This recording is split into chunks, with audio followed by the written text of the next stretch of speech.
Bonjour, je suis donc au cœur du jardin du lâcher-prise. Alors quand je dis au cœur, ça veut dire sur le centre du terrain. Et donc, bon, le JCB n'est toujours pas réparé, donc on est en panne, comme on dit. Derrière moi, vous voyez le camion, attention, le camion qui est plein de ferraille, donc qui sont la ferraille liée à la destruction de la caravane. Le reste est parti à la déchetterie. Et puis ensuite, donc, je vais faire le tour. Le JCB, donc, qui est en panne, voilà. La petite maison qui est en cours, donc aussi de réflexion, pour vous accueillir aussi, comme la yourte que je vous ai montré hier.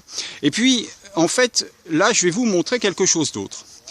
Je vais vous montrer que le jardin donc du lâcher-prise, c'est aussi, outre les fleurs, outre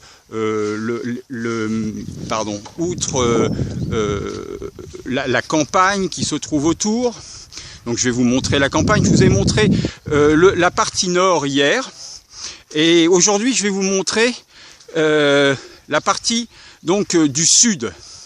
Donc la partie du sud que voici. Donc ça c'était ça c'est la partie sud, c'est-à-dire le terrain tel qu'il était à l'origine.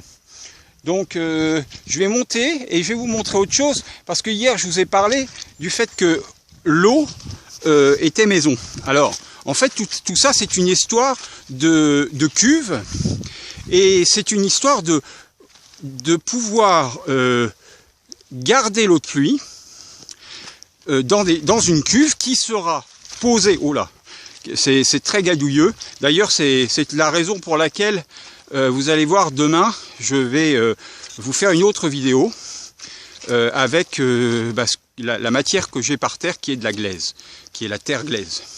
Donc, je vous montre la toiture qui est là, donc qui fait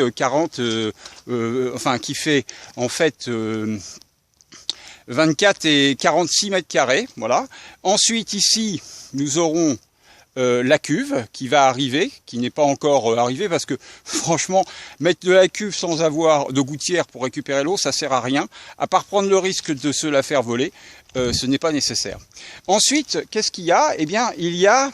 Attendez, je fais très attention parce que je m'enfonce, je vais vous montrer. Vous voyez, je suis vraiment, vous voyez, c'est très gadouilleux partout, et donc ça glisse, et donc je voudrais pas tomber.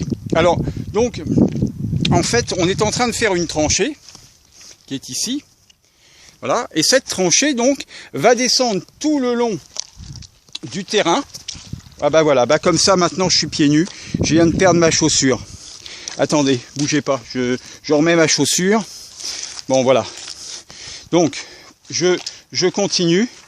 Bon, moi ça me gêne pas la terre glaise, parce que la terre glaise, c'est, on sait que il y a beaucoup de monde qui va faire des cures, et dans les cures, on est baigné dans la glaise. Et bien là, la glaise, elle est naturelle, et c'est bien plus agréable que d'avoir de la terre dans un lieu qui serait soi-disant confortable et qui coûte une fortune. Donc voilà la tranchée, pardon. Et donc elle descend jusque derrière le bâtiment, pour aller jusqu'à la yourte, où il y a tout le plan en fait qui est le plan sanitaire. Bon voilà, ça c'était un morceau que je voulais vous montrer pour vous expliquer que bien sûr il n'y a pas entre guillemets de confort, mais en fait il y a quand même ce qu'il faut pour pouvoir vivre. Parce que bon, moi je vis dans mon camping-car, donc j'ai ma réserve d'eau, qui est l'eau de pluie d'ailleurs, hein. Et donc je me lave avec, en la faisant passer dans des filtres, on peut la boire, il n'y a pas de problème. Après, je déconseille à quelqu'un qui n'est pas habitué de le faire, mais quelqu'un qui l'est, il n'y a pas de problème. Alors maintenant, je vais vous montrer autre chose, c'est que pour être autonome, il faut aussi avoir un jardin potager. Et donc, il y a une deuxième partie du jardin qui est, lui, consacrée au côté nourriture. Alors, c'est juste le démarrage, mais je vais vous montrer ça tout de suite. Vous avez déjà vu le lieu, puisque je vous ai déjà fait une vidéo pour vous montrer comment c'était. Donc avant, il y avait de l'herbe, et aujourd'hui, donc, eh bien, c'est en préparation. Les trous ont été faits pour pouvoir faire un jardin de permaculture. Alors, ça ne va pas se faire en 2 jours, puisqu'en fait, il faut attendre qu'il y ait une maturation qui se fasse, une dégradation du bois. Mais voilà comment c'est fait. Alors, je vais vous montrer, je fais le tour. Voilà. Voilà, donc j'ai des tuyas, ça c'est pas de chance, mais bon, je vais pas les enlever parce que on est sur un côté, un plan ouest, donc il y a beaucoup de vent. Et si j'enlève les tuyas, j'aurai trop de vent sur le terrain. Alors derrière moi quand même, avant, vous avez une éolienne. Donc l'éolienne permet d'avoir de l'électricité. Et puis bientôt, sur les toitures, il y aura des panneaux solaires, de façon à pouvoir être sûr d'avoir suffisamment, donc des panneaux solaires reliés à des batteries, qui vont permettre d'avoir suffisamment d'électricité pour tous les week-ends qui vont être organisés en termes de concerts, de culture, de rencontres et d'exposition. Et là, il y a besoin un peu de lumière pour pouvoir exposer les choses de façon correcte. Alors donc voilà, je vous montre la permaculture. Donc les trous ont été faits. Donc il y a trois grands trous qui ont été faits. Ils vont être remplis d'abord de souches, de bois. Alors le bois, il est là déjà, vous voyez. Il y a les morceaux de bois qui sont par terre. Voilà. Donc le bois va rentrer à l'intérieur des trous. Et par-dessus, donc, on va mettre du branchage plus petit, qui va être taillé en plus petite quantité. Et puis, par-dessus, des feuilles. Et au-dessus, donc, des feuilles, on aura la terre, et ensuite la paille. Voilà. Donc, je vais vous montrer au fur et à mesure, et je vous montrerai quand c'est fini, eh bien, ce que cela donne.